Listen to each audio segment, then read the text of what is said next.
Alors, bonjour à toutes les deux.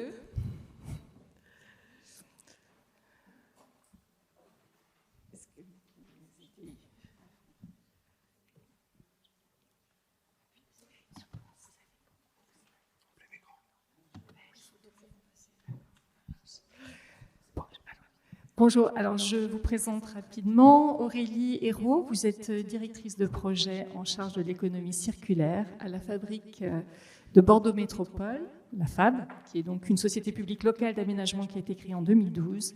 Tiffaine Berthomé, vous êtes architecte, cofondatrice du collectif pluridisciplinaire Cancan. Vous avez créé dès vos études avec cette volonté de vous engager dans une pratique durable. Et depuis 2007, vous assurez justement la mission AMO Réemploi auprès de la FAB. Et j'ai vu aussi que vous n'hésitez pas à mettre la main à la pâte. C'est quand on va sur votre site, on voit que vous avez un atelier de fabrication, justement avec des matériaux récupérés. C'est à vous. Merci. Donc bonjour à toutes et à tous. Merci pour l'invitation du CAE. On est ravis d'être là aujourd'hui. Ouais, merci. Bon, alors très rapidement, l'idée c'était de dire un petit mot sur la FAB. Donc on est en effet aménageur pour outils de Bordeaux Métropole et de ses communes. Donc avec un rôle de pilotage d'opérations d'aménagement sur ce territoire-là, avec notamment 2 programmes. 50 000 logements, donc on travaille essentiellement sur les questions d'habiter, de logement autour des axes de transport en commun et entreprendre. Donc il s'agit de travailler sur des sites d'activité et d'aménagement économique.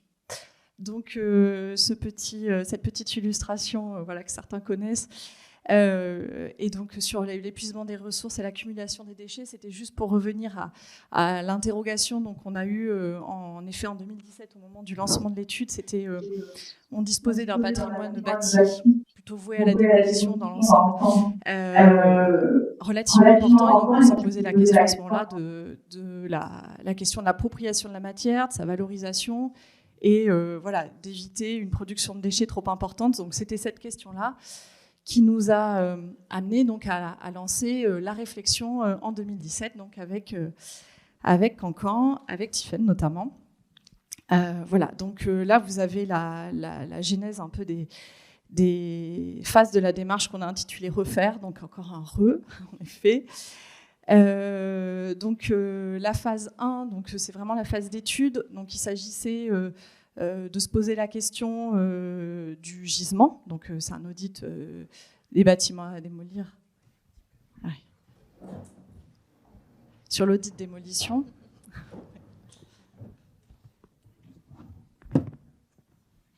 Il s'agit également d'étudier les démarches qui étaient en cours, et donc un benchmark des démarches en cours à l'échelon national, et mener également un diagnostic des acteurs du territoire existants sur la métropole, voilà, alors qu'on était en 2017, donc c'était relativement émergent. Et puis sur cette base-là, définir des scénarios opérationnels, donc ce qui nous a amené ensuite à la phase 2, sur finalement la déconstruction sélective, la dépose et la collecte des matériaux. Donc on a commencé entre guillemets par le plus facile, on va dire, et donc ce qui nous a amené dans cette phase-là à mettre en place systématiquement des inventaires ressources, un accord cadre donc pour la collecte des matériaux sur nos sites avec des acteurs de l'ESS identifiés sur le territoire de la métropole.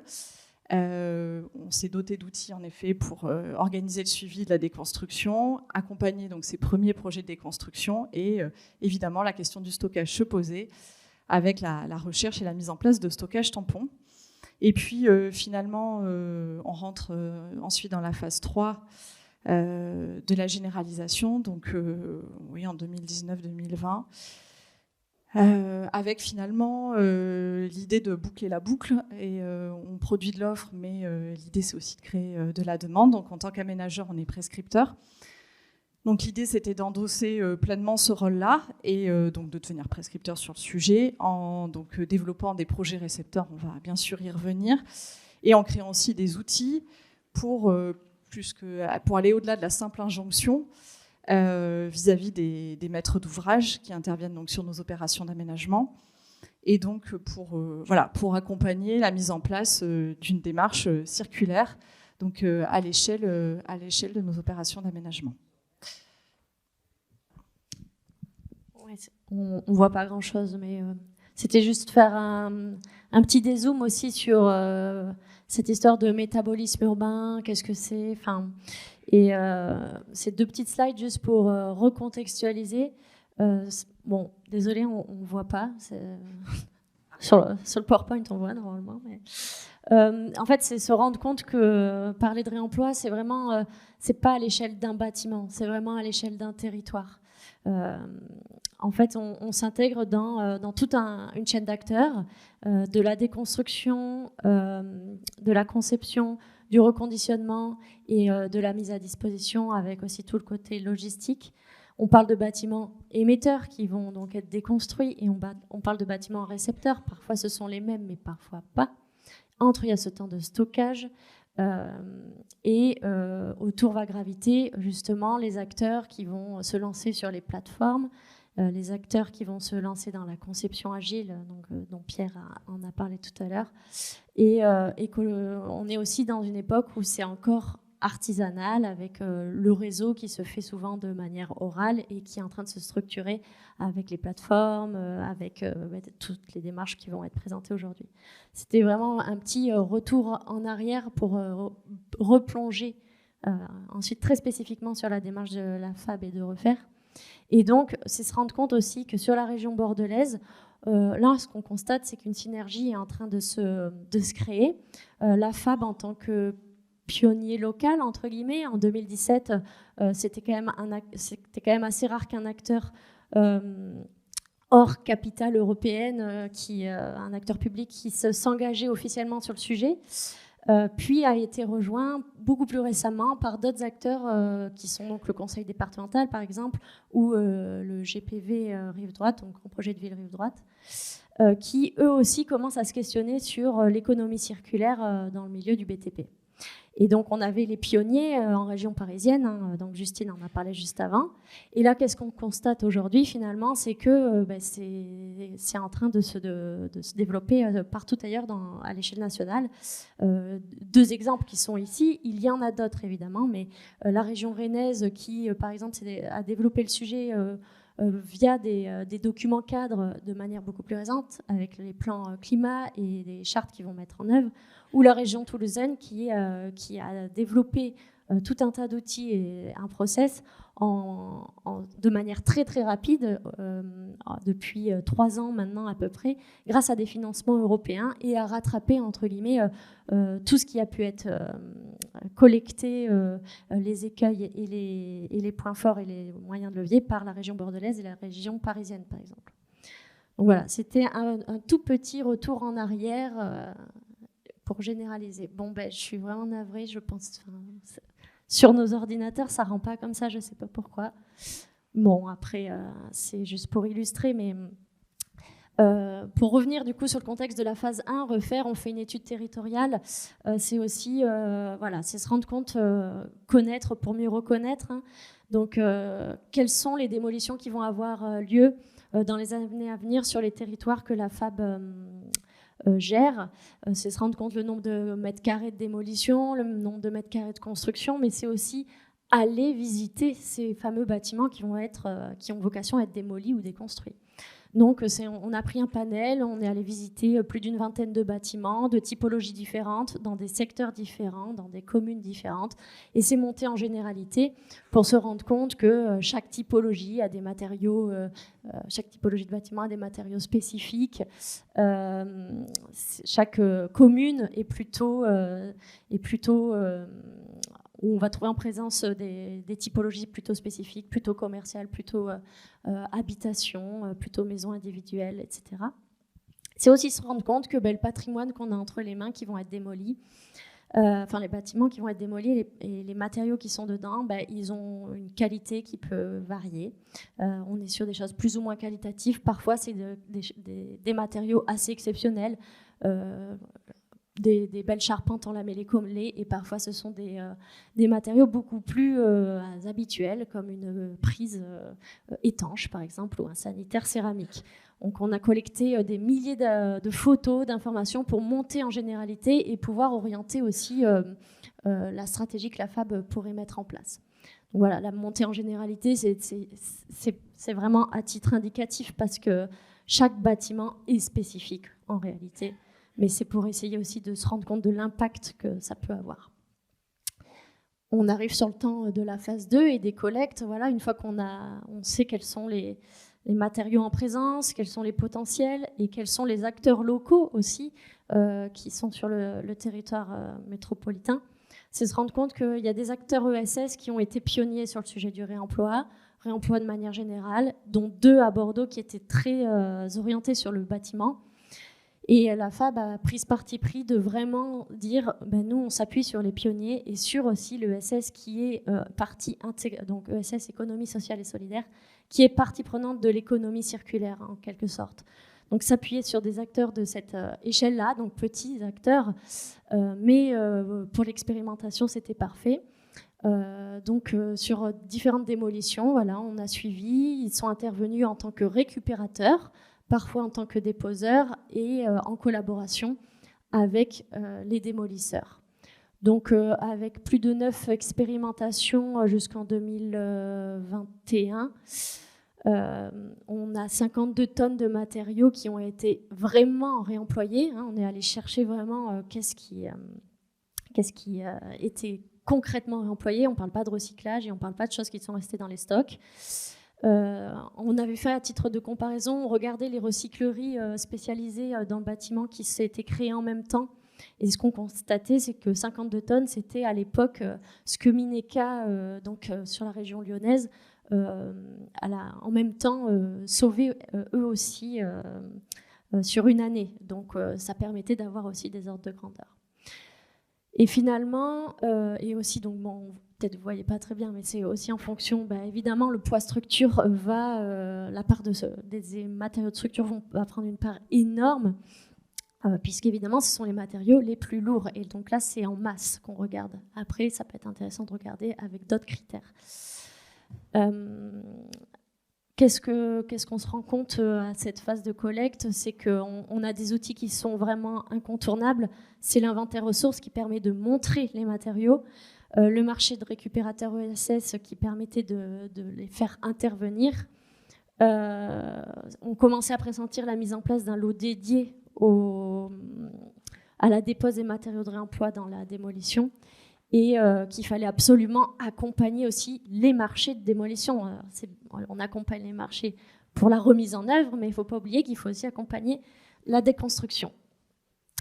Donc à la fin de cette phase 2, on constate plusieurs choses. C'est que plus ça allait, moins les récupérateurs se sentaient impliqués. Bon, il y avait une raison très simple, c'est que le modèle économique du marché des récupérateurs était plutôt bancal puisqu'il était basé sur des expérimentations qui avaient précédé et qui réclamaient aux récupérateurs d'intervenir à coût neutre, zéro, parce qu'on estimait qu'ils allaient revendre les matériaux.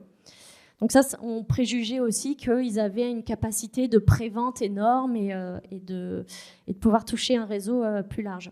Ce qui n'était pas le cas et ce qui est évidemment pas la bonne solution. On ne peut pas faire porter aux déconstructeurs d'être gratuits pour des actes de déconstruction. Par contre, ce qu'on voyait, c'est qu'il y avait une augmentation de la demande pour intégrer le groupement de récupérateurs. Les démolisseurs étaient de plus en plus intéressés en fait pour faire partie aussi du jeu. On voyait que la prévente n'avait pas évolué, les structures ESS n'avaient pas bénéficié d'un développement économique et n'avaient pas les outils pour développer leur prévente.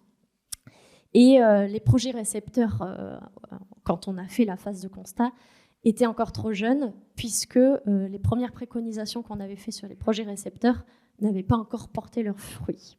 Mais par contre, du coup, on arrivait sur des conclusions pour aller sur la phase 3.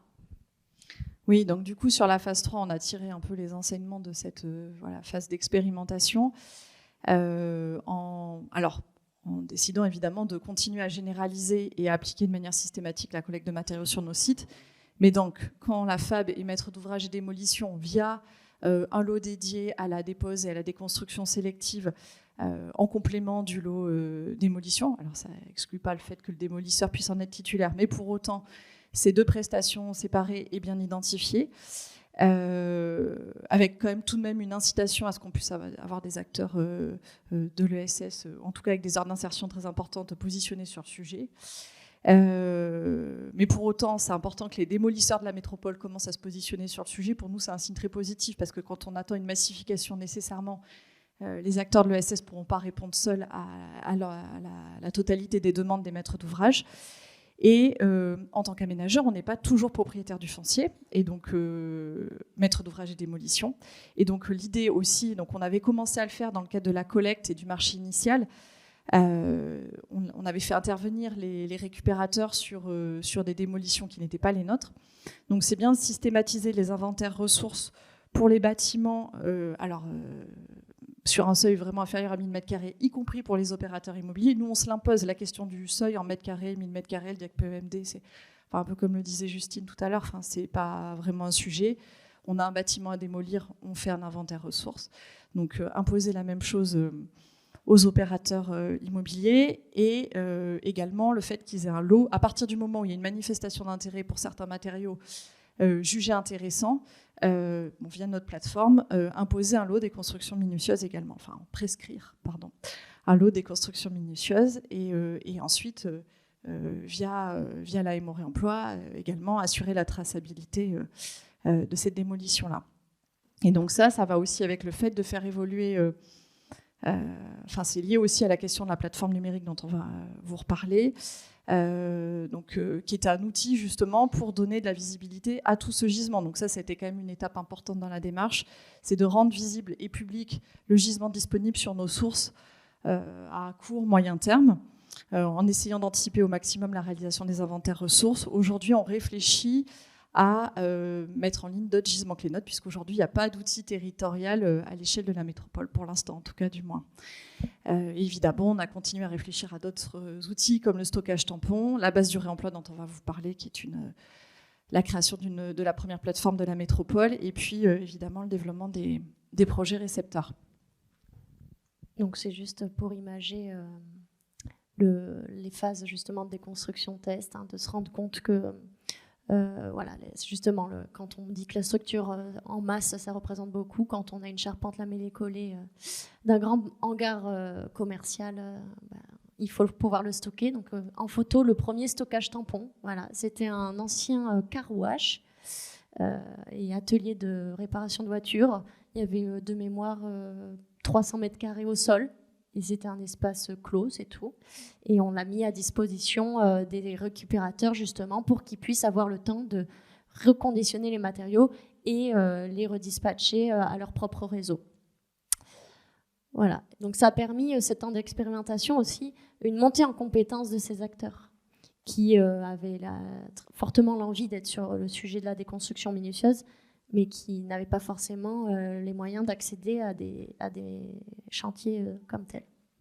Donc tout type de matériaux ont pu être déposés, et ça a permis aussi de faire des retours d'expérience sur chaque typologie de matériaux. Et on a essayé de chercher aussi, quand ils étaient très vite ciblés pour du réemploi, d'aller voir comment ils étaient réemployés. Donc une charpente déposée par un démolisseur à la pince de tri, reconditionnée sur place par le récupérateur et remis en place dans une réhabilitation d'une écurie, par exemple. Des parquets de bowling, chose assez atypique, très compliquée à remettre en œuvre, parce qu'en réalité, c'est l'art des clous qui deviennent un limon d'escalier, des escaliers hélicoïdaux. Donc là, il y en a un qui a été remis en place dans la réhabilitation d'une maison en plusieurs appartements. Des menuiseries vitrées simple vitrage réutilisées dans un atelier d'artisans pour le séparer bureau-atelier. En intérieur, oui. C'est pour séparer. Et dans un bâtiment code du travail. Projet récepteur, dès qu'il y a du texte, vous ne voyez pas grand-chose, mais de toute façon, on va vous le dire. Oui, on va l'expliciter. Oui, on oublie le texte. Alors du coup, donc la généralisation de la démarche, c'était donc aussi se dire que sur l'ensemble des projets immobiliers, en fait, qui ont vocation à être réalisés sur nos opérations d'aménagement, qu'il s'agisse de logements ou d'activités ou d'opérations mixtes, on prescrit en fait donc aux opérateurs immobiliers l'intégration de matériaux de réemploi. Donc on a choisi le pourcentage de 5% et donc du budget. Donc on est sur du monétaire, des coûts de travaux. Donc pour la pose et fourniture de matériaux de réemploi, on exclut les questions d'espace extérieur et de VRD. Ça ne veut pas dire que c'est pas poussé et souhaité, mais en tout cas ça rentre pas dans la quantification. Et on donne aussi quelques règles du jeu, telles que en fait, demander aux équipes de concepteurs et maîtres d'ouvrage d'indiquer dès le stade offre, dans le cadre des consultations immobilières, quelles sont leurs intentions en matière de réemploi. Également de se doter, alors à ce stade-là en tout cas, de maturité des pratiques, de se doter d'un AMO réemploi. Peut-être que dans quelques temps, voilà, ce ne sera plus quelque chose qu'on jugera nécessaire et obligatoire aujourd'hui. En tout cas, qu'il y ait une expertise réemploi dans l'équipe. Ça peut être aussi celle d'architecte, le cas échéant, ça arrive. Voilà, et donc avec tout un tas de clauses dans les fiches de l'eau un peu type qu'on applique maintenant de manière systématique. Donc on était bien conscient que, comme vous le disiez tout à l'heure, qu'il y a encore beaucoup de maillons faibles dans la question du réemploi et de la filière. Pour autant, on a considéré qu'il était temps de ne plus attendre et malgré tout, et de mettre en place les outils justement dont on va parler aussi en partie, en tout cas pour accompagner les maîtres d'ouvrage dans cette démarche-là. Voilà. Donc aujourd'hui, sur les projets récepteurs de la FAB, donc on en a à différents stades. Donc on parle de 14 projets récepteurs, donc on en a qui sont au stade aujourd'hui mise en concurrence, offre. On en a au stade aussi beaucoup en fait AVP et qui sont en cours de mise au point des permis de construire, puisque finalement on impose des objectifs chiffrés depuis 1 an et demi à peu près. Donc c'est finalement assez récent, donc on n'en voit pas encore tous les fruits, en tout cas au stade réalisation. On a un projet en phase pro et un en phase chantier. Donc le premier projet récepteur de la FAB, on va évidemment en reparler, qui est la base du réemploi. Voilà. Donc petit focus sur quelques projets récepteurs aux différents stades. Donc un projet au Hayan qui s'appelle l'îlot 7, qui est en fait un projet qui en réalité n'avait pas encore cette clause des 5% budget réemploi, mais qui avait une clause plutôt générique qui réclamait à ce qu'il y ait des ambitions réemploi affichées dès le stade offre. Donc on les suit sur cette proposition-là. Et donc, c'est là où on constate qu'il y a des complexités pour rentrer dans les logements. Dès qu'on parle de réemploi dans le logement, dès qu'il y a de la vente, c'est assez complexe. Et c'est vrai que les solutions sont plutôt axées sur tout ce qui est environnant, donc extérieur proche ou terrasse, balcon. Et donc, c'est un projet assez ambitieux dans la mesure où le réemploi en fait, provient de l'in situ, donc du site en lui-même. On est sur une zone, une ZAC, qui va en fait démolir une quinzaine d'habitations de maisons individuelles.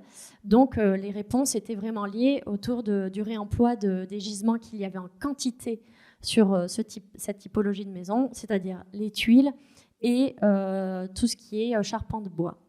Les tuiles ont vocation à être à la fois réemployées et à la fois réutiliser, recycler, voilà la sémantique et la question de point de vue, réemployer en sol et recycler en sol, réemployer quand elles sont utilisées sur champ, voilà, merci pour les exemples, réutiliser sur champ et recycler quand elles sont concassées et qu'elles vont passer via finalement une grosse entreprise de béton.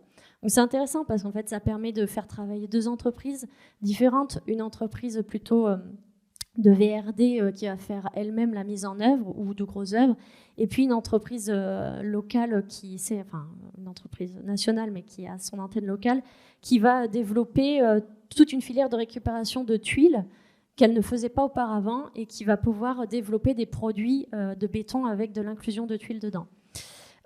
Ou des dalles 60-60 qu'on connaît bien, gravillonnées, qui vont être poncées et qui vont donner un rendu un peu terrazzo pour ceux qui arrivent à visualiser. Donc on demande à l'équipe à chaque fois de monitorer quel est l'impact de chaque solution. Donc là, à ce stade, on est en stade APD, avant projet définitif, enfin même aux pros en réalité. Il y a 75 tonnes de matière qui est ciblée pour la démarche économie circulaire, réemploi, réutilisation. 37 tonnes équivalent CO2 qui est estimé sauvé et à peu près 1,6% des coûts travaux qui est destiné à cette démarche-là.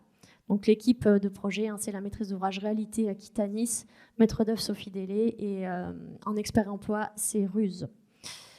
Le deuxième projet pour vous présenter, qui est à un stade beaucoup moins avancé, mais qui a des complexités assez grandes, c'est le projet de l'îlot Peugeot au Bouscat. Donc c'est un ancien gros hangar commercial et atelier de Peugeot qui va accueillir des logements. Et donc la réponse phare, c'est de garder la structure métallique, la charpente métallique pour créer un espace extérieur ouvert et support de treilles et de plantes grimpantes. Et aussi un gros sujet sur les tuiles qu'on a aussi en masse. Donc une fois qu'elles seront déposées, les réemployer dans les espaces paysagers. Donc là, on voit que le projet est moins avancé. On n'a pas les estimations encore. Pour autant, on a quand même un outil que la FAB a fait développer pour pouvoir prédire un peu, suivant les réponses, suivant les solutions réemploi, combien de matière serait sauvée. Donc là, c'est une estimation que nous avons faite pour le compte de l'équipe, qui serait de 43 tonnes de matière sauvée et 71 tonnes équivalent CO2. Donc là, on voit que finalement, sensiblement, on est sur les mêmes tonnages en termes de matériaux sauvés, mais par contre, en termes d'équivalent CO2, on voit que ce projet a plus d'impact. C'est là où c'est intéressant de savoir quel indicateur on regarde. Le troisième projet, c'est là on est plus sur du hangar artisanal. C'est pour vous montrer différentes typologies justement, et où là l'équipe a répondu au stade offre que sa réponse réemploi serait un focus uniquement sur le bardage métallique du hangar artisanal. Donc très vite, la maîtrise d'ouvrage est allée sourcer au sein de son parc immobilier des tôles bac acier. Plutôt que d'aller les chercher partout, elle y a d'abord regardé en son sein, et donc il s'avère qu'il y avait une surface qui était présente à Pau, donc à 200 km. La problématique logistique a été très vite évacuée. C'est pas non plus très compliqué de faire transporter des panneaux métalliques comme ça sur une distance de 200 km, et l'impact est moindre. Voilà, j'ai pas précisé donc qui étaient les maîtrises d'ouvrage tout à l'heure. Donc la Motte, maîtrise d'œuvre JB architecte, expert emploi bâti récup. Sur celui-là, on a une maîtrise d'ouvrage qui est Essor, maîtrise d'œuvre Salva Mangin, un paysage pollen et expert emploi Néo-Éco. Voilà, et donc là, au stade AVP, on a une estimation du coût travaux à 2,2%, donc toujours assez éloigné de ces fameux 5% qu'on a posés. Et en même temps, on est sur une typologie différentes. Donc aussi à nous de tirer quelques conclusions sur ces 5%, à quel point ils peuvent être modulés en fonction des typologies, si c'est de la réhabilitation, de la construction neuve, etc. En dernier projet récepteur, ouais, il nous reste combien de temps ? Bon, alors je ne vous présente pas le dernier projet récepteur. Alors on va essayer d'avancer. Alors la plateforme numérique, donc on a créé donc une plateforme internet permettant, donc c'est ce qu'on vous indiquait tout à l'heure, de mettre en ligne les gisements disponibles, donc l'ensemble des inventaires ressources. L'idée, c'est dès lors qu'un inventaire ressources est réalisé, le mettre en ligne, et donc avec une possibilité de recherche par typologie de matériaux ainsi que par date de disponibilité. On identifie également les projets émetteurs. L'idée, c'est de permettre aussi, évidemment, aux équipes de concepteurs, de maîtrise d'ouvrage ou tout autre intervenant, d'ailleurs, sur le territoire métropolitain ou ailleurs, de se positionner sur les matériaux via des manifestations d'intérêt, et ainsi, finalement, d'essayer aussi d'initier au maximum une pré-réservation de ces matériaux-là. Voilà, c'est bien l'objectif. Même si on se rend compte que la préservation n'est pas l'unique mode, en effet, et qu'on ne pourra pas toujours éviter le stockage. Et donc, il y a des fiches matériaux qui ont été réalisées également pour en faire un outil d'aide à la conception. Aujourd'hui, en l'absence de d'outils numériques à l'échelle du territoire, on se pose la question de l'ouvrir à d'autres acteurs de la métropole, en fait, et de mettre en ligne d'autres inventaires ressources, et de partager les gisements, parce qu'on se rend compte qu'en effet, si pour alimenter également les projets récepteurs, alors ils n'ont pas obligation de se fournir sur nos sites ou de se fournir sur le territoire métropolitain, évidemment, ils peuvent aller chercher ailleurs, c'est pas du tout l'idée, mais pour autant, voilà, la démarche, elle aura encore plus d'impact et plus de poids dans la mesure où on arrivera à donner de la visibilité à la matière qui est présente sur le territoire. Alors, le sujet qui nous occupe un petit peu en ce moment, c'est donc la base du réemploi. Donc c'est l'ancienne bordelaise de literie de l'opération d'aménagement Mérignac-Soleil, donc un local commercial qui représentait à peu près 1300 mètres carrés. Donc aujourd'hui, on travaille à la création d'une matériothèque, ressourcerie, enfin voilà, on lui donne le nom que l'on souhaite, et donc qui entre en résonance du coup à l'échelle du territoire avec d'autres stockages tampons que l'on utilise, et puis d'autres projets de plateforme qui sont émergents aujourd'hui. Là, celui-là, c'est le plus avancé, c'est le premier. Donc on est sur un foncier qui appartient à Bordeaux Métropole, donc ça c'est un avantage important pour le projet. L'objectif, donc les fonctionnalités qu'on y développe, c'est véritablement à la fois un lieu de stockage, évidemment. C'était la première vocation, mais on s'est à l'époque rapproché des acteurs ESS avec qui on travaillait sur le territoire en leur demandant est-ce que le projet vous intéresse et est-ce que finalement on peut aller aussi au-delà de la dimension du simple stockage. Et donc du coup, le lieu accueillera des fonctionnalités de stockage, mais également de reconditionnement, un lieu d'exposition et de présentation de matériaux ou d'échantillons. C'est également un lieu de bureau, c'est le siège social, ce sera le siège social de Solibat. Et le lieu accueillera également la maison des projets de l'opération d'aménagement, donc Marne-Soleil, ce qui n'est pas inintéressant. Aussi pour se dire qu'on a peut-être un levier aussi pour parler à ce maillon final dont parlait tout à l'heure Justine, que sont les acquéreurs et les preneurs finaux. Bon, ça, c'est un tout début de réflexion. Voilà, donc vous avez un peu là le fonctionnement que vous voyez du site. Donc les occupants sont des acteurs de l'ESS. On a donc Solibat, les compagnons bâtisseurs qui eux sont vraiment spécialisés sur la dépose, la déconstruction sélective, mais également la vente de matériaux de fin de série, de fin de stock et de réemploi, également des chantiers écoles. C'est une entreprise d'insertion, et on a l'association Flip qui regroupe 3 entités, un AMO réemploi, enfin un conseil, donc Ruse, on a également CNC et l'officine du réemploi qui eux travaillent davantage sur les sujets de reconditionnement et de design de matériaux de réemploi, et notamment celui du bois, donc d'où une surface importante quand même qui est dédiée à cette question des ateliers. Ce qui est important aussi de dire, c'est que on travaille sur une plateforme de matériaux et on a engagé donc des travaux pour la réhabilitation de ce bâtiment. Donc c'était Oriane Scourzi qui est membre du collectif Cancan qui en est l'architecte, sur un lieu pérenne qui a vocation à devenir pérenne. En fait, on était sur un des futurs îlots de l'opération Mérignac-Soleil. On a décidé donc en accord avec la métropole d'investir sur ce lieu-là, mais à terme. Voilà, donc c'est un peu l'avantage parce que finalement, quand on parle de plateforme de réemploi ou de stockage de matériaux, on parle souvent de lieux qui sont provisoires. Et donc, en effet, c'est beaucoup de temps et d'énergie passé sur un temps limité. Là, voilà, on se projette de manière illimitée sur ce lieu-là. Donc, ce lieu-là, c'est aussi le premier projet récepteur développé sur nos sites. Donc, on fixe cet objectif de 22,5% du budget. Là, on atteint les 22,5%. Alors, on a bientôt terminé les travaux, donc normalement, le pourcentage, il est à peu près fiable. Voilà, on a donc, pour ce faire, lancé un lot zéro recherche et fourniture de matériaux de réemploi, qui a collaboré donc, avec les autres entreprises titulaires des différents lots dédiés aux travaux. C'est un chantier qui représente 14 mois. On est sur un coût total de 730 000 €, donc travaux et études inclus, avec également des financements ADEME et une part de financement de la FAB qui restera à terme au titre de la maison des projets. Donc là, vous avez également l'indication des lots qui intègrent des matériaux de réemploi, donc avec un effort particulier sur la question des menuiseries, de la plâtrerie, de la plomberie et puis de l'électricité. Et donc, voilà.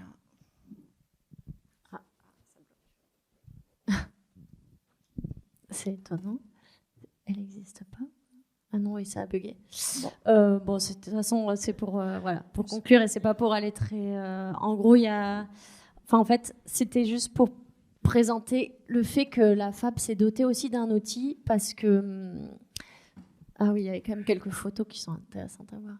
Voilà, la FAB s'est dotée d'un outil d'aide à la décision aussi pour ses chargés d'opération et pour pouvoir suivre qu'est-ce qu'un projet réemploi. Parce qu'aujourd'hui, ce qu'il faut savoir, c'est que quand on cherche des critères, on utilise souvent l'analyse cycle de vie, notamment liée aux réglementations en vigueur, et donc la RE 2020 qui ne doit pas vous être inconnue. Et le réemploi, là-dedans, il est considéré comme neutre, à zéro d'impact. Sauf qu'en réalité, nous, ce qu'on cherche à savoir, c'est est-ce que le réemploi a un impact positif ou négatif, parce que parfois, il peut avoir aussi... engendrer un surcoût. Donc là, ce qui était intéressant, c'était aussi de monitorer la démarche réemploi au sein de ce bâtiment en regardant les déchets évités, le carbone évité et s'il y avait un surcoût. Donc ce qui s'avère, c'est que finalement, le surcoût lié à la démarche, il va s'équilibrer. Le coût du lot zéro et les déposes qui sont liés vont être compensés par en fait, le fait qu'il n'y a pas eu d'achat d'équivalent neuf en matériaux. Donc ce qu'on constate, c'est que ça s'équilibre finalement. 20 tonnes de CO2 ont été évitées grâce au réemploi in situ. Ce qu'il faut savoir, c'est quand même que 20 tonnes, on donne des comparaisons, mais c'est quand même très aller-retour Bordeaux-Tokyo en avion. Et 55 tonnes de déchets évités grâce au réemploi et au fait aussi qu'on ait eu une démarche recyclage assez... où on a demandé qu'il y ait une démarche recyclage assez élevée avec un acteur spécifique qui donnait une traçabilité poussée. C'est l'équivalent de la consommation, de la production annuelle de 156 Français donc de consommation ménagère. Voilà. Donc, à l'échelle de ce bâtiment, on a déjà un impact qui est assez intéressant à regarder. Merci. Merci beaucoup, Aurélie Hérault et Tiffaine Berthomé, pour cette présentation. On va passer la parole, on va tendre le micro dans la salle. Il y a sans doute des questions. Justine, j'espère que vous êtes toujours parmi nous. Et en attendant, j'avais peut-être une première question à vous poser à vous trois. On a quand même l'impression que la question du gisement, ce n'est pas un problème dans les quantités, mais c'est peut-être plus dans l'écoulement. Est-ce que le gisement n'est pas supérieur à la demande aujourd'hui ? Oui, que les quantités de gisement, c'est pas tellement un sujet, mais c'est plus la manière dont on va écouler ces gisements qui est une question plus complexe. C'est une question de point de vue parce que, tout est même dans la présentation de Pierre, c'était un peu une des conclusions aussi. C'est si on avait la même question sur si on avait une vision globale de combien de matériaux étaient en présence à l'échelle nationale ou à l'échelle d'un territoire. Juste, si on regarde ça, oui, ça crée un chiffre qui est énorme. Par contre, qualitativement, est-ce que tous ces matériaux sont réemployables ? Là, déjà, de suite, ça va appliquer... dans la théorie, ils sont réemployables. Après, dès qu'on va appliquer le contexte, les attentes, l'état du matériau, ça va abaisser le chiffre. Et aussi, à contrario, donc ça c'est l'offre, mais quand on est côté demande, lorsqu'on recherche à l'échelle, par exemple, de logement 250 sanitaires à un instant T, les 250 sanitaires, on sait qu'ils doivent exister sur le territoire, mais ils ne sont pas tous au même endroit. Ils sont tous dispatchés dans des bâtiments différents, ils ont tous une marque différente, etc. Il faut les reconditionner, etc. Donc, oui, les gisements, ils sont là en quantité, ça c'est sûr, mais à quel point sont-ils réemployables ? Ça, c'est une autre question, mais aujourd'hui, on ne sait pas comment le prédire, à part en faisant des études très poussées de métabolisme urbain, mais qui ne suffisent pas de toute façon, puisqu'après, il faut le mettre en lien avec le projet récepteur. Merci. Est-ce qu'il y a quelqu'un qui veut poser une question ? Je pensais que le micro avait circulé. Non ? Pas de questions? Bonjour, Pierre Vincent de Cyclade. Vous nous disiez que les récupérateurs, ils n'étaient pas en capacité de revendre parce qu'ils ne sont pas formés, parce qu'ils n'ont pas les compétences et tout, ou parce qu'ils ne peuvent pas stocker aussi, ou stocker de manière à mettre en valeur ce qu'ils ont récupéré. Est-ce qu'ils ont évolué là-dessus, ces acteurs en question? Alors, en tout cas, je ne vais pas dire qu'ils n'étaient pas du tout en capacité de revendre. Hein. C'est juste que ce sont des petites structures avec des ressources humaines limitées comparées à une demande qui se fait grandissante, en fait. Donc, ils peuvent être en capacité à leur échelle. Est-ce qu'ils ont évolué, nous, depuis 2019, qu'on les suit sur le territoire de Bordeaux? Oui et non, puisque donc Solibat, par exemple, faisait partie des récupérateurs. Il s'avère qu'ils avaient leur lieu de stockage, mais entre-temps, ils ont dû quitter leur lieu de stockage. Et c'est donc pas pour rien aussi qu'ils sont arrivés à la base du réemploi. Donc eux, ils repartent avec ils retournent à zéro, ils n'ont plus leur lieu de stockage, ils sont en train de le refaire. Mais la base du réemploi est un tremplin pour eux parce qu'ils vont pouvoir accueillir dans un endroit du public pour aussi montrer des échantillons de matériaux. Mais par leur fonctionnement interne, leur ADN même, Solibat par exemple, qui est donc une structure ESS, va privilégier ces matériaux pour des repreneurs sous conditions de revenus, ou si c'est des associations, etc. Donc aussi, ça amène un frein à leur développement, qui est un choix qu'on ne peut pas... c'est un choix, et donc c'est aussi un frein dans la vision qu'on a aujourd'hui assez habituelle, de voir cette offre-demande et le côté très capitalistique. Donc oui, ils évoluent, mais ils n'ont pas cette culture de la concurrence.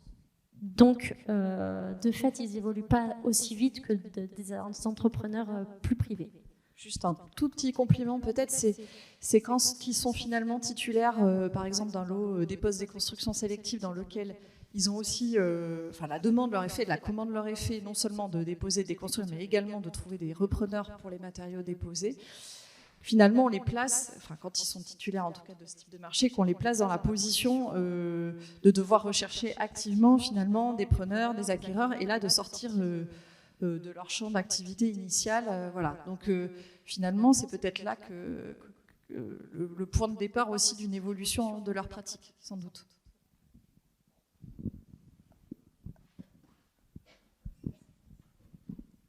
Oui, bonjour Virginie Segon, je suis architecte du patrimoine.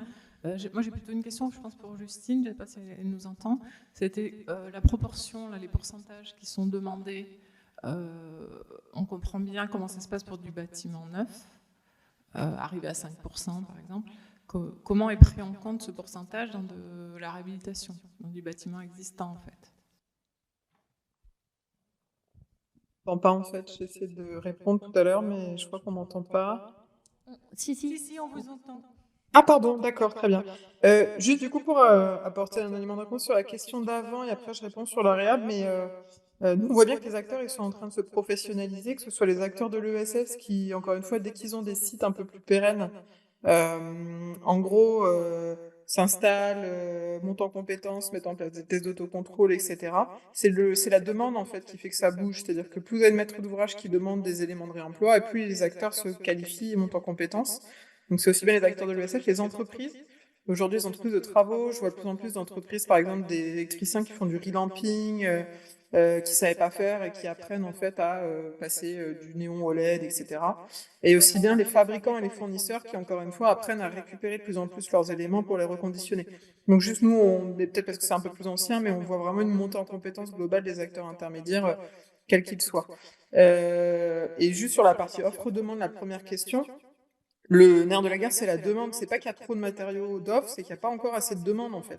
C'est pour ça qu'il faut vraiment qu'aujourd'hui, le réemploi, ça devienne la règle dans la construction neuve, parce que ce qui va faire qu'on va écouler, c'est pas la qualité de l'offre ou plus d'offres. Aujourd'hui, on a une offre qui est très qualitative en réemploi. Il faut augmenter la demande et qu'elle augmente massivement, et c'est ça qui va créer, en fait, l'écoulement. Sur la dernière question, la réhab, c'est pareil, pour nous, c'est 1% du montant des travaux. La nuance, c'est que y a moins d'achats et du coup, on valorise ce qui est maintenu sur place, ce qui ne l'aurait pas été normalement en cas de réhab classique. C'est-à-dire qu'aujourd'hui, si par exemple les éléments, les bacs de douche et sanitaires sont encore en état, qui sont remis en état et reposés, on les intègre dans le calcul des 1%. Et après, par contre, tout ce qui est acheté en neuf, là, on demande à ce qu'ils maximisent du coup le 1%. Mais pour la réhab, c'est pareil que pour la construction neuve, c'est 1% du montant des travaux à l'eau et la charge produit de réemploi réutilisation. D'autres questions? Moi, j'entendais peut-être, Justine, justement pour augmenter cette demande, vous avez tout à l'heure évoqué, je crois, le fait de peut-être l'intégrer dans le PLUI, cette question du réemploi. Est-ce que ça, c'est peut-être une piste, justement, pour augmenter, massifier le réemploi? Tout à fait. Donc, alors, c'est pas hyper simple, hein. Nous, c'est Elisabeth Gello donc de Scov Avocat qui nous aide à le faire, parce que là, on rentre dans l'urbanisme réglementaire, dans le dur, donc on n'est plus dans aujourd'hui, on est dans le volontaire. De passer ça en réglementaire, c'est un vrai sujet, donc on est en train d'essayer de voir comment on fait. Mais effectivement, c'est une réponse qu'à partir du moment où c'est dans le PLUI, bah, c'est inscrit dans le marbre, hein. Vous déconstruisez, vous devez faire un diag ressources et vous devez mettre à dispo les matériaux. Vous construisez, bah, vous devez atteindre tel montant, voilà. La question qui se pose là, c'est plutôt la compétence des instructeurs, en fait, parce que du coup, bah, c'est des agents qui ont déjà beaucoup de boulot hein, sur l'instruction des permis de construire chez nous. Comment on les fait monter en compétences pour qu'aujourd'hui, au-delà des informations réglementaires qu'on demande dans un CERFA pour dépôt de PC, on rajoute en fait, nous on demande une notice réemploi en pré-PC, en phase pré-PC, comme ça, parce que une fois que les gens ont le PC, il faut être clair, hein, si vous n'avez rien fait avant le PC, en général, c'est quand même un peu chaud après pour récupérer le sujet. Donc nous, on demande systématiquement une notice pré-PC, une notice réemploi en pré-PC. Donc là, une fois que ça va être sur le diffus, comment on intègre ça par rapport aux plus petits projets ou aux particuliers, c'est un vrai sujet sur comment les collègues instructeurs contrôlent ça, parce que c'est pas moi qui vais le faire hein, sur pleine cause, imaginez avec le nombre de projets. Mais oui, pour nous, en tout cas, c'est une piste importante d'intégrer ça, de rentrer dans le marbre, en fait, le fait que le réemploi, ce soit réglementaire au même titre que d'autres sujets, quoi. D'autres questions? Oui, Magali Baudin, architecte. J'ai une question. Dans ce que vous disiez, vous avez évoqué que vous aviez utilisé différents lots. Un lot démolition, un lot déconstruction méthodique, et puis un lot 0-0 où il y avait une entreprise, ou du coup je ne sais pas qui se chargeait de la recherche et de la fourniture des matériaux de réemploi. Est-ce que ça a été pour vous une solution facilitatrice ou pas pour les entreprises qui ensuite répondaient aux autres lots pour sourcer la matière, les produits, ou au contraire, est-ce que, enfin voilà, c'était une question un peu plus dans l'opérationnel, dans la description des projets auxquels on est confronté au quotidien. Oui, alors là, dans le cadre en effet du chantier de la base du réemploi, le lot 0, ça a été extrêmement facilitateur, puisque on est donc, vous avez vu les montants, on est sur 560 000 € de travaux, on est sur un petit chantier de réhabilitation. Et donc avec des entreprises titulaires des lots, on a 14 lots environ, qui n'avaient aucune pratique en la matière. Et donc alors on leur a tout en fait imposé pour chaque lot un pourcentage différent à atteindre en matière de réemploi, sachant qu'on s'était... à chaque fois, ça a été une discussion pour déterminer le pourcentage adéquat, notamment en fonction de la typologie des matériaux qu'ils pouvaient éventuellement réemployer et également de matériaux qu'on avait, nous, pré-réservés, pré-fléchés, etc. Et donc oui, le fait que le lot 0 soit en charge de la recherche de matériaux et les revendre ensuite avec traçabilité, etc., à chacun des lots, et leur propose des matériaux, oui, c'est évidemment facilitateur. Oui, ouais. Et en cas concret, en fait, ça revient à cette histoire de, en phase chantier, accepter l'imprévu. Le lot 0, il absorbait cet imprévu parce que donc le lot 0 en tant que lui-même avait une aura donc, qui permettait de capter s'il y avait des matériaux sur le territoire qui étaient disponibles, mais nous-mêmes aussi, quand on avait quand même pas mal d'infos, vu qu'on communiquait sur le sujet, qu'il y avait la base du réemploi qui cherchait des matériaux. Et donc très vite, dès qu'on avait des matériaux qui pouvaient matcher par rapport à ce qui était recherché, même si le chantier avait commencé, le lot 0 allait sur place, allait voir les matériaux, remplissait la fiche le bordereau de traçabilité, donc parce qu'on a mis en place tout un protocole de validation qui commence par ce bordereau de traçabilité qui qualifie le matériau et qui est dispatché ensuite, distribué à tous les acteurs en commençant par l'entreprise reposeuse, qui a son mot à dire en disant moi ça c'est pas la peine, je ne reposerai pas. Ensuite, l'éventuel bureau de contrôle, s'il y en avait un, en l'occurrence, il n'était pas nécessaire partout. L'architecte, évidemment, la maîtrise d'ouvrage, tout le monde a posé son avis, entre guillemets, sur la base de la première visite que le Lozero faisait. Et donc après, ça permettait de lui demander de déconstruire ou de récupérer ce matériau sur un autre chantier et était racheté par le lot reposeur. Mais ça veut dire que ce Lozero, alors j'ai plusieurs questions, qui en était titulaire? Et ça veut dire qu'il a donc à produire des éléments de traçabilité des matériaux de la fourniture, les faire valider. Et du coup, il fournit, et il dit au lot déconstruction méthodique, c'est là-bas qu'il faut aller, etc. Alors, comment ça marche en fait, concrètement? Oui, mais alors sur la déconstruction méthodique dont on a parlé, c'était pas dans le cadre de ce marché travaux-là en fait. C'est quelque chose que l'on fait quand on démolit en fait, systématiquement. Là, en l'occurrence, c'était deux choses qui n'étaient pas forcément liées sur ce chantier-là. Même si, mais ils sont intervenus en amont en fait. Ouais, voilà. Et c'est Solibat en fait qui en est titulaire. Et clairement, à ce jour, sur la métropole, en titulaire du Lozero, c'est vrai qu'il n'y a pas énormément de candidats potentiels sur un Lozero. Oui, voilà. C'est pas une solution ni générique ni universelle. Hein. Le Lozero, là, ça marchait bien. Solibat y a répondu. Donc un acteur ESS parce qu'il voulait aussi monter en compétences. On relance un Lozero aujourd'hui dans les mêmes conditions. Je pense qu'il n'y a toujours que Solibat qui répondra à ce marché. D'autant plus qu'ils sont montés en compétences. Après, ça revient à la question précédente. Hein. Ils sont montés en compétences. C'est pas eux qui ont fait les propositions de bordereau de traçabilité, par exemple. C'est l'architecte. Parce que eux, ils avaient pas de base et nous, on savait vers où aussi, vers quoi on voulait amener la traçabilité assez élevée. Donc, il y avait des attentes précises.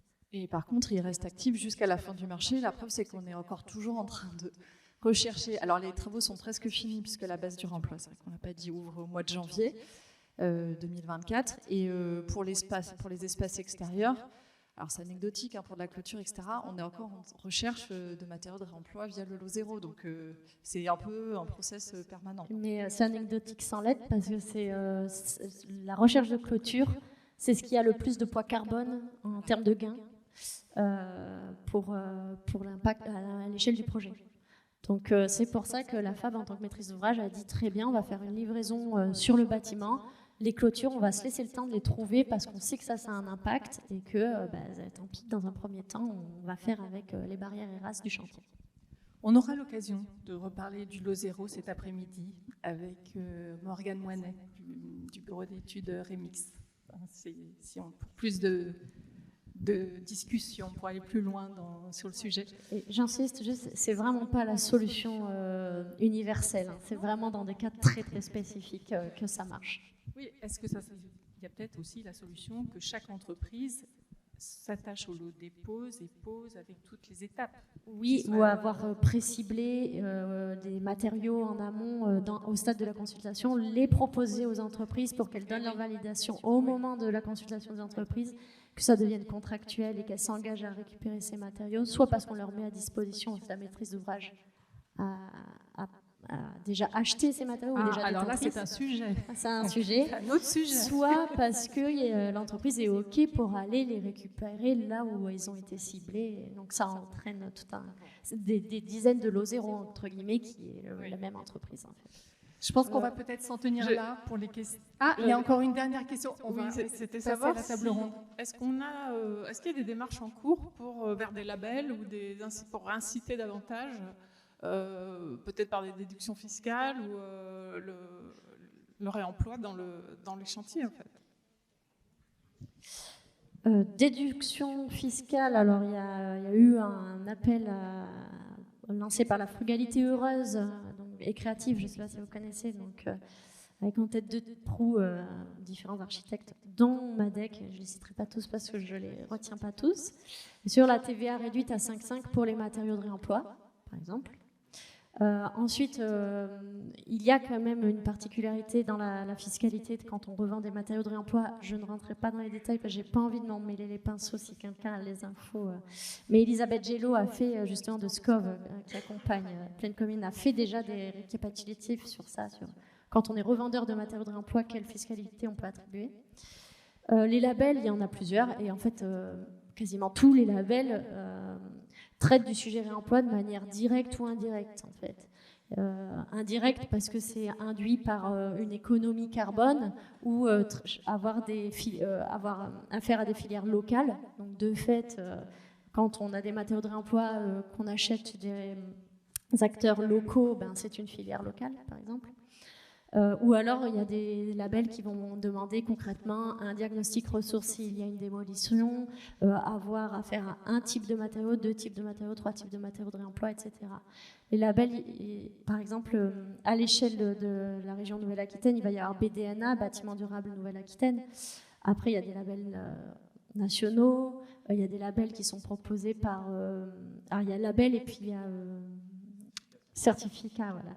Certification, donc ça peut dépendre. Et dans le NFHQE Habitat, il y a des choses directement liées au réemploi. C'est des petites lignes, mais ça donne des points en plus. Après, il va y avoir des labels privés, entre guillemets, lancés par des... par exemple, Socotec, qui a lancé son label Écocycle, qui va prendre en compte beaucoup de paramètres liés au réemploi. Beaucoup de labels. Peut-être que Justine Amringer souhaite... répondre rapidement et après on passe à la table ronde. Ah bon, bah très bien. Eh bien, merci encore. Vous restez ici puisqu'on va passer à la table ronde.